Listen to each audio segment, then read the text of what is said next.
Welcome to the Social for Brokers podcast. Today we have a returning guest, Sam Mason, who has now actually set up on his own.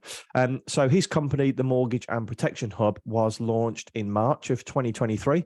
So as of recording, we're talking, it's been running like about 4 to 6 weeks now.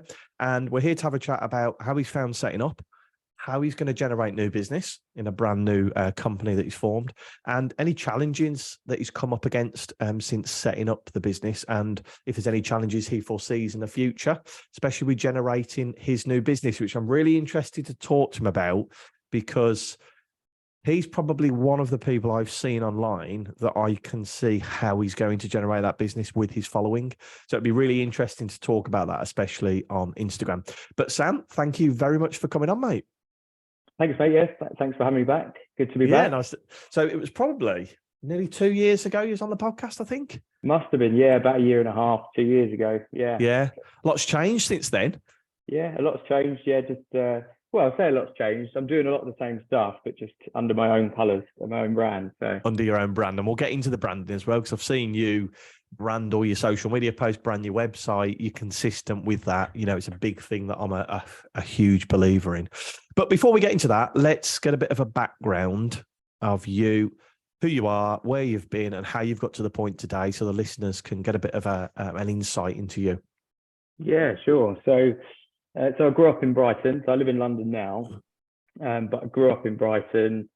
I started school, 2 weeks at college, decided that college just wasn't for me. Further education wasn't for me. I was always pretty good with people, so sales was definitely a route that I was going to go down.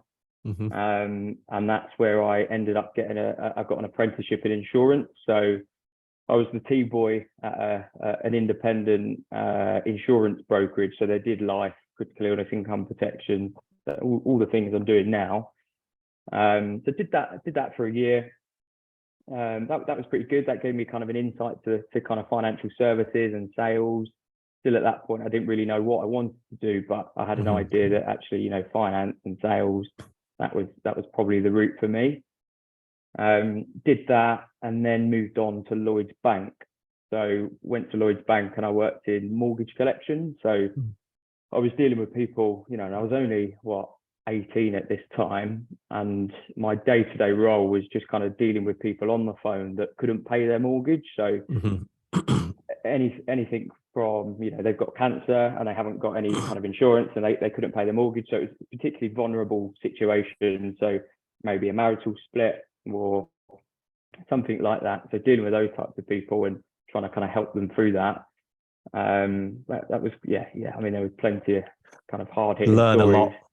Learn a lot from that, short period of time, and it's definitely nice to be in this end of the journey, helping people buy a property rather than talking to them about talking on how we're going to get them to a legal action. And it really helps actually with selling protection now, having that experience of the people that didn't have insurance in place and maybe were diagnosed with critical illnesses. Now being able to talk about that really, really helps with kind of protection sales for sure. But that was good. And I was doing that for a year. And I remember just kind of thinking, the only thing stopping me from actually giving financial advice was the qualification. So CMAP, or at that point, I was looking at doing my DIPFA, which is for like pensions, investments, and overall financial advice. Started studying my CMAP, did that off my own back. I did like an intensive course, started studying that. And I quickly realized that I didn't want to be a mortgage advisor in a bank because it was quite restricted. Quite frankly, you couldn't earn as much. So then I, started looking into mortgage broking. So did my CMAP, then moved on to a big national corporate agency. So it was Connells, Sequence. Did that for a couple of years, really enjoyed that. But then quickly moved on to an independent firm, worked with Mortgage Medics for another couple of years. And now we're here. The Mortgage and Protection Hub. Now, and that's it. That's your company now. That's your baby, isn't it? It's your responsibility, and you can take it in the direction that you want to now. Because obviously, you've got quite a big corporate background with the likes of Lloyds and then Connells. There's not much breathing space in that to enable you to do that. before we move any further, I only thought of it listening to you, how when you went to that insurance company, you were the T-boy. And Yeah. without being that T-boy, would you have been where you are now? A bit of a rhetorical question, but what I'm thinking now is all these companies that are working from home are T-boys or T-girls, whatever you want to call it. Are they available anymore? Do you know what I mean? Can you get your foot in a door with a company like that anymore? Yeah, I don't know is the Yeah. answer, because I often think about that. I'm constantly thinking about, I know I'm really early on, but I am always thinking kind of 5, 10 years ahead. And one of the things I always think about, I'm like, okay, so my first recruit will probably be an administrator. I would love nothing more to build my business on like apprenticeships, because that's where I came from. But how can I offer them, the opportunities that I had, which was just being in an office with 30 people that had 10 years experience on me and being able to ask certain questions, and you're just learning from being in that environment. How can I offer that to an apprentice if I'm just going to get them a laptop and a phone and, stick them in a bedroom? Yeah, that's it, isn't it? You can't all cram into your third bedroom and listen. Yeah. And like you said, being in that room and just hearing the odd conversation from 10 people. Oh, that's how he overcame that objection, or that's how she put them with that lender because of that criteria. It's going to change because you're very knowledgeable from being a T-boy, and do you know what I mean? Starting at the bottom, building your way up. But it's not just starting at the bottom; it's learning from everybody. That's more. It was like when I played golf when I was younger. The best golfer said to me, "Always play with golfers that are better than you, because you always learn." And that's should be exactly the same in business as well. Just be interesting to see if those opportunities arise again. I don't think they will they?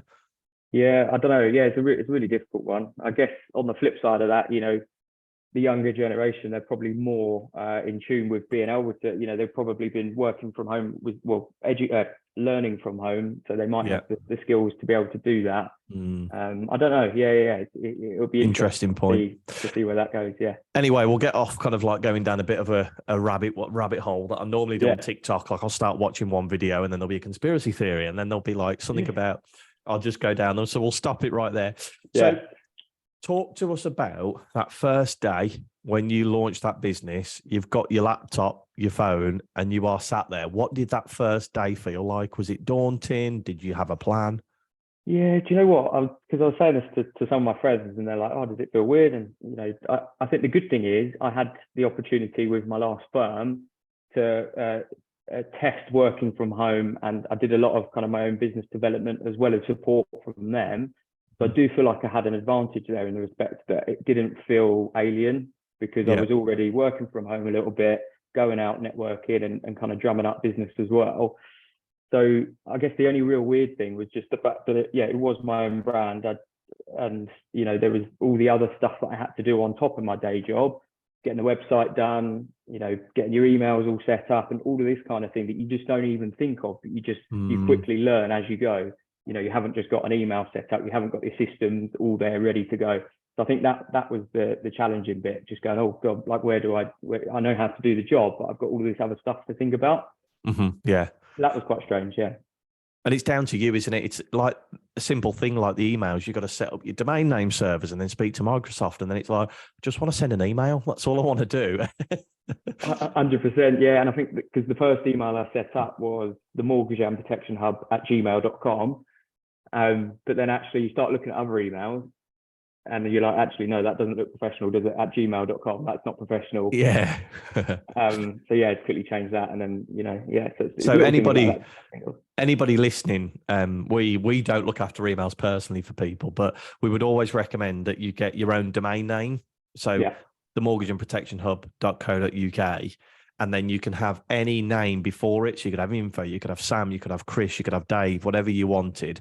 And I'd always recommend like doing them through Microsoft, because they are the best. And Microsoft are fantastic at customer support. Like if you've ever got any issues, they phone you straight up. A bloke's on the end of the phone and you just sat there on the screen and they'll talk you through it. So Microsoft. So if you are thinking about emails, do that. Right, let's get into you. So you've set your company up. You've first day, you've set all your emails up. Now we're going to talk about generating business, because what I have seen from your personal Instagram is you have a lot of like-minded people on your Instagram, and those are people that run a lot of online businesses, don't they? And that seems to be that kind of niche that you're going down. So can you talk us through the thought process of, one, how you attracted those kind of followers, and two, how are you going to market to those type of followers as well?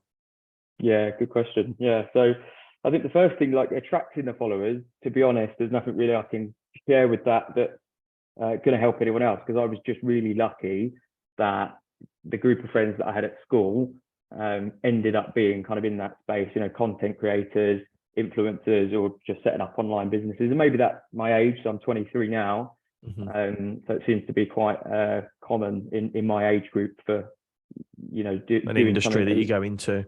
That's it. Yeah. So I think that was the first thing. I was just kind of born into that. And I got a lot of kind of followers when I was younger at school from the people that I was hanging around with. So I was definitely lucky in that respect. But then just consistently posting, you know, the right type of content that's gonna, you know, get engaged by those types of people, which I've been really good at. And even from before I started in mortgages, I recognized that, you know, I don't know why I'm going to need that now, but in the future I probably will need that. So I need to start kind of, you know, servicing that, you know, that following, which I did anyway. Okay, when you say servicing that type of client, so we're talking about Gen Z here, aren't we? Yeah. So what kind of content did you put out that got that engagement with that kind of audience, Sam? Yeah, I think in the early days it was more like lifestyle stuff. Not that I was doing much at 17, but just like, you know, it was more just like the personal stuff, just personal content that would get engagement from you know, from those types of people. And then when I got into mortgages, it was posting content that's going to help those types of people, even if they were, you know, years away from being ready. I'm now seeing at 23, going on 24, people are now starting to actually get into property and stuff like that. So it's really helped, and I'm starting to seriously see the benefit of my Instagram following, because people are actually of age to start buying properties and inquiring, which is really good. So that's really interesting you say that, because we see social media sometimes as a quick fix. Yeah. If I put a post out today, or if I spend 50 quid on an ad spend, how much business am I going to get back from it? And you could say that, how do I get it back within a week, within a month, within 6 months?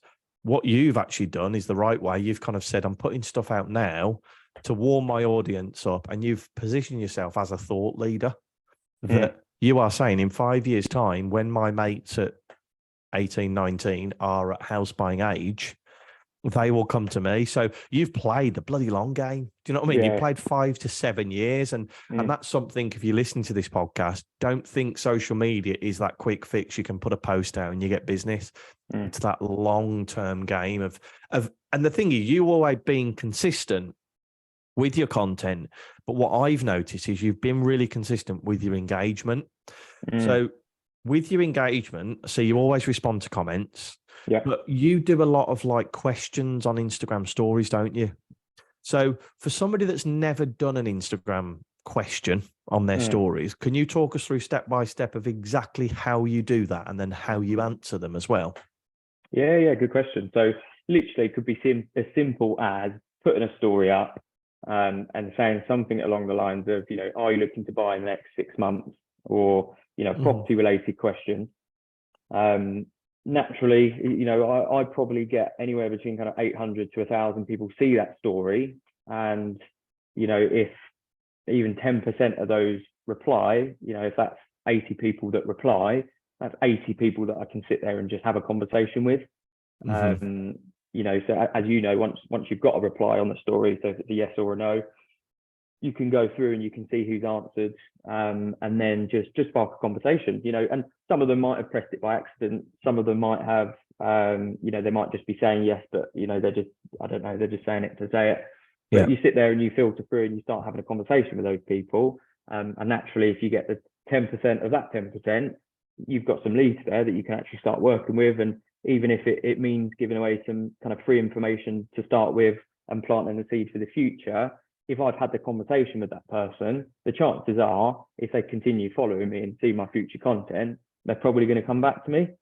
So that works really well. That's the key, and that's why I wanted you to talk about exactly how you do it. So, stripping it back, do an Instagram story, and on there, if you press the stickers at the top right, you can press poll, and then in poll, you could ask a simple question: are you looking at buying in the next 6 months?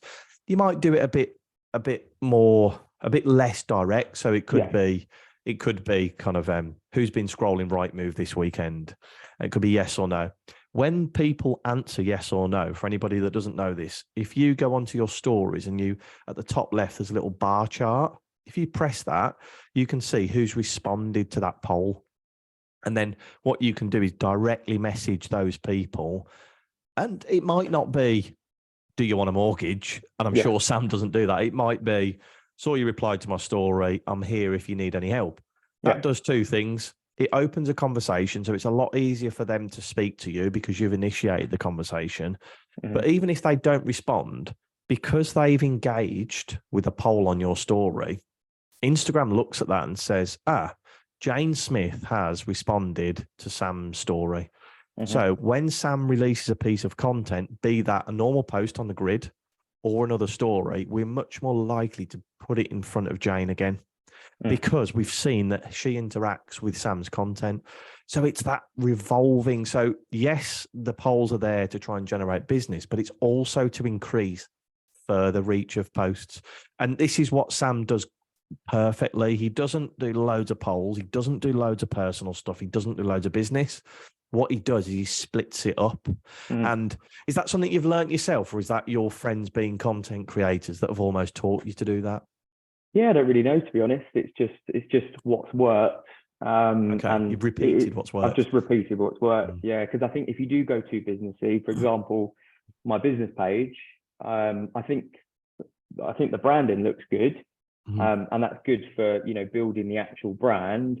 But the engagement is nowhere near what it is on my personal account, and I feel like that's one because there's much less followers. But actually, there's not much to engage with a nice illustrative, post than there is that, maybe a personal post or a video or something like that. Let's be honest, mortgages are boring. So they're not going to engage with a post that says you can now get just releasing 0% mortgages that are coming out. You can get a 0% mortgage compared to a nice photo of Sam sipping a latte in the Shard. Do you know what I mean? Which one is going to get more engagement? Of course, it's going to be the personal stuff, but you need that business stuff to back it up. Yeah, and it's funny you say that about mortgages as well. Sorry to cut in there. No. When you say they are boring. I was speaking to my friend who's an estate agent, and we was talking about content and stuff. And obviously for an estate agent, he can run around the house and do something that's quite cool, and there's loads going on. Whereas with mortgages, it's like, what can you do that's creative, that's adding a bit of personality that's going to do that? And there's not much you can do. And I've tried it, and it's really difficult to add personality to mortgages. So I'm trying to work on that. It's massively hard to add personality. That's why it's so much easier to sell a face than a brand. Yeah. Like, it's easier to sell Richard Branson than it is the Virgin brand. Yes, they are synonymous now. But what I was going to say was, a lot of the stuff that a mortgage broker finds mundane, other people would find really interesting. So, perfect example, we had somebody, and I've told this story a couple of times on the podcast, so sorry if it's people hearing me repeating myself, but what she did is she did a bit of a mock-up mortgage affordability calculator. Yeah. She brought up the screen and said, right, what we do, Mr. and Mrs. Smith, they come to me for a mortgage. They earn £30,000 each. And then we fill out the income and expenditure and how much debt they roughly have. And then we get given a figure, which is roughly between 4 and 5 times their income. And this is normally roughly around about how much you'd be able to borrow. She got 3 leads off the back of that. One person was simply messaged her going, I've been meaning to get in contact with you, and you appeared on my stories because she did it as a story. So it was easy for her to send a message. The other 2 leads came simply from, we didn't realize that's how you did it. So they messaged her, we need to get this booked in. We didn't realize that we could borrow 4 or 5 times our income. It might be that somebody looks at it and some people might think, oh, I didn't realize we could use both of our income. I thought it was only the sole earner of the house. Do you know what I mean? Yeah, of course. That's what you guys find mundane, but Yeah. to Joe Public like me, that's really interesting. Yeah, and that's a really important point actually, because I fell into the trap of only taking feedback from like my partner or my friends, and naturally my partner, she hears about it all day long because we live together. You know, Yeah. she is going to tell me that actually that's boring now. I don't want to keep seeing that. And same as my friends, they're like, you know, I know you know, you're just talking about mortgages, it's not exciting, but actually you need to listen to feedback from potential clients. Mm-hmm. And 9 times out of 10, the feedback that I get is, if you know, if it's an informative video or something like that, they actually find it really interesting. You know, I might not, my partner might not, but they probably do because they're interested in that. It's the dartboard analogy that Ben Moore, the estate agent, talks about, that there's a dartboard and every piece of social media content is a dart. Yeah. And if you think of your client as a dartboard, I'm not throwing darts at them, but if you think of them like that, every piece of content you throw the dart every time, you might hit the 20, the 3, the 4, but there'll be one piece of content when they're ready to take action that hits the bullseye. That's that one piece. You'll never know the other 20 darts that you threw. You'll never know where they hit on the dartboard. Mm-hmm. But that one that hit the bullseye, because you've thrown those other 20, you've got to that point. And it could be, can you get a 5% deposit mortgage? What's life insurance? How does critical illness differ? Do you know what I mean? What do I need to get a 500 grand mortgage? These are all questions and stuff that you might think is boring, but there'll be that one that gets them to call you.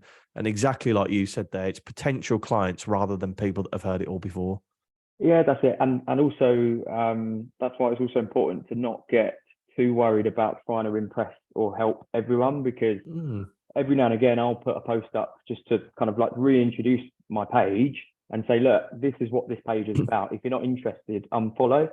And I got 20 unfollows the other day, and that's absolutely fine, because I'd rather have, you know, less followers but they're all engaged than 7,000 followers that actually don't really care, and they just want to see, you know, they just want to see posts of me at Shard. Do you know what I mean? Yeah, exactly. Yeah, they're there for the mortgages. The thing I would say is, when you're speaking to clients, is getting them to follow you right at the beginning, because your client that you ask right at the end to follow you on social, they won't be engaged. They've used you for what they need to. Yeah. They've got their mortgage and they're done. If you ask them at the beginning, they're excited about that house they're buying, or they're excited about the remortgage for the extension. Mm-hmm. So always ask them at the beginning, because they'll be much more engaged with your content. Then what happens is, after 6 months and their mortgage goes through, we can't be asked to unfollow accounts the most of the time. So they stay. Yeah. And then in 2 years' time, when their fixed is up, you've got that opportunity to sell to them again, haven't you? 100%. Yeah, couldn't agree more. Yeah. Awesome. Right. So we've talked about the content. We've talked about your audience. Now I want to talk about the clients that you have, or the networking capabilities that you have, because I'm just going to drop a name, Stephen Bartlett. Stephen Bartlett was the founder of Social Chain, which was a huge company, a social media company. You get invited to a lot of his events, his clothing events. Talk to us about that and how that relationship came about. Yeah, again, look, just to be clear, so I haven't got a personal relationship with Stephen Bartlett. Sorry, you haven't got a personal one, but I've seen you at some of his events. Yeah, but I put myself in the right situations to, you know, potentially get involved with that. And yeah, that all started really just from being in his like private Telegram group and just keeping an eye on what's going on. First thing actually that I got invited to was complete luck. And it was basically testing out his new diary. And okay. Yeah, so it's testing out his new. I don't know if you've seen his new diary that he's now brought out, but it's like an interactive diary that you could, you know, you write in your diary, and then you've got like personalized, tailored advice based on kind of where you score. So it's interactive online as well. But got invited to that through this Telegram group. There was 10 of us, I think, out of like 30,000. God. And you know, that event, you know, I saw that as, you know, one, it's good for him because he's going to get, you know, the feedback from people from his event. But I saw it as more of a networking opportunity, and I looked at who the 10 people are that are going to that, and also who I can kind of get close with in his team kind of thing. So those are my kind of two objectives with that. And the first guy actually that I saw, he was an estate agent, funny enough, who was coming to this event. Okay. And made sure that I sat next to him in this room. And now he's actually a really good friend of mine, and he sends me business. My first mortgage for the Mortgage and Protection Hub was one of his clients, or one of his buyers. Oh, awesome. So that was really good. But then also I'm in contact with Stephen Bartlett's team as well, which is, it can only be a good thing, I think. Huge thing, yeah, hugely. And yeah, we'll just reiterate, there's not a personal relationship there, because we're not saying anything on the podcast to get Sam in any like kind of I haven't got his mobile number yet. No, we haven't. Yeah, don't reach out to Sam for Stephen Bartlett's details. But it's just interesting to see, because it kind of piqued my interest when I saw that you're at a Stephen Bartlett event, and I don't even need a mortgage. So for me, if I was one of your Gen Z ideal clients and I saw that you were at a Stephen Bartlett event, I'd be like, bloody hell, it's a big deal. Not in the sense that he's obviously moving in the circles that that people with online businesses also move in. And when we talk about online businesses, we're talking about influencers. We're talking about people that have paid subscription online, which it's hard to show the income, I suppose. And that's where you can specialize, isn't it? Yeah, that's it. And I do have friends in that space that are, that are pretty big on Instagram and stuff like that. So I've been invited to those events. And I think we talked about that before, actually, because there was an event that I went to, and just from being there, posting that on my story, that 800 viewers on the story then went to 3,000 viewers on the story, just from posting that and kind of tagging the right people. And then got a few followers off the back of that, and then made sure that posts the next couple of days were targeted to those types of people, which works really well. Okay, so here's one for you, because on this podcast we talk about social media in general, but what I want to do is ask you a few questions about Instagram, and you didn't know I was going to spring these on you, so it will be literally off the cuff answers here. But Instagram is seen as a platform that is made for products, like you said. Yeah. Sexy stuff, houses, something that's tangible. You're obviously doing very well on Instagram with a service-led business, which is very hard because you can't touch, you can't feel it. You can't take a nice photo of a mortgage like you can a pair of trainers. Yeah. So what would you say are the top 3 things that somebody can do on Instagram to help them either grow their audience, but ultimately generate business? Yeah, I think the first thing, just off like the top of my head, just there, is making your Instagram look like aesthetically pleasing. Now, mine's not amazing. I think there's definitely things that I can change. But if you look at an influencer, for example, every single post is, not every post needs to be perfect. But if you look at their Instagram, it looks professional. It does look like they know what they're doing.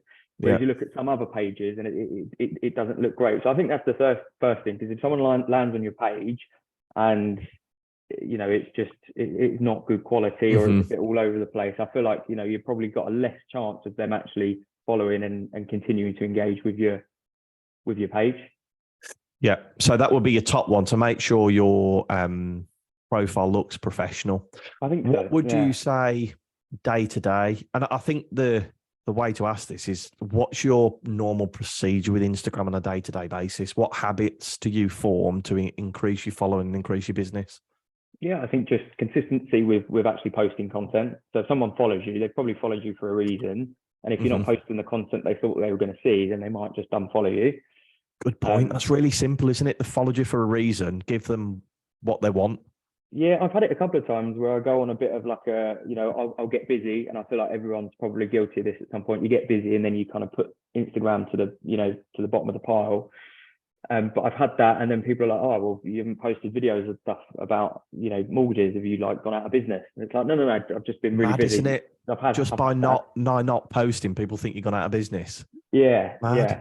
So there is that, but then also engaging with the actual followers that you've got. So what I try and do is, if someone does follow me, I'll try and send them a message and just say, "Look, thanks for the follow." No, nothing pushy. Just this is what we're about. And they might unfollow at that point because they probably didn't, if they didn't think it was about that. But that's fine, because I'd rather have less followers but more engaged. So I'll send them a message, introduce myself, here if you need anything, and then like you said earlier, just kind of making sure that I reply to comments and stuff like that. I think that's really important to Making sure you're engaging with people. I tell you one, talking about messages, because not many people do that to new followers. Send them a message and tell them what you're all about. What I did is I took some advice from, have you heard of Sam Norris? Yeah. Yeah, so specialist commercial broker. He's massive on Instagram. He does Instagram lives and he's everywhere, and he's such a nice guy. Yeah. What he does is every new follower, he sends them a voice note, which I think is really personal. And some people have said to me it might be a bit creepy.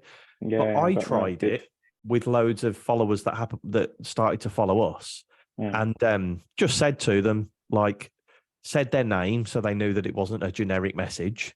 Yeah. Talked about something that was topical at the time, and then said, if you wanted to be added to our email list, let us know, and sent them the link.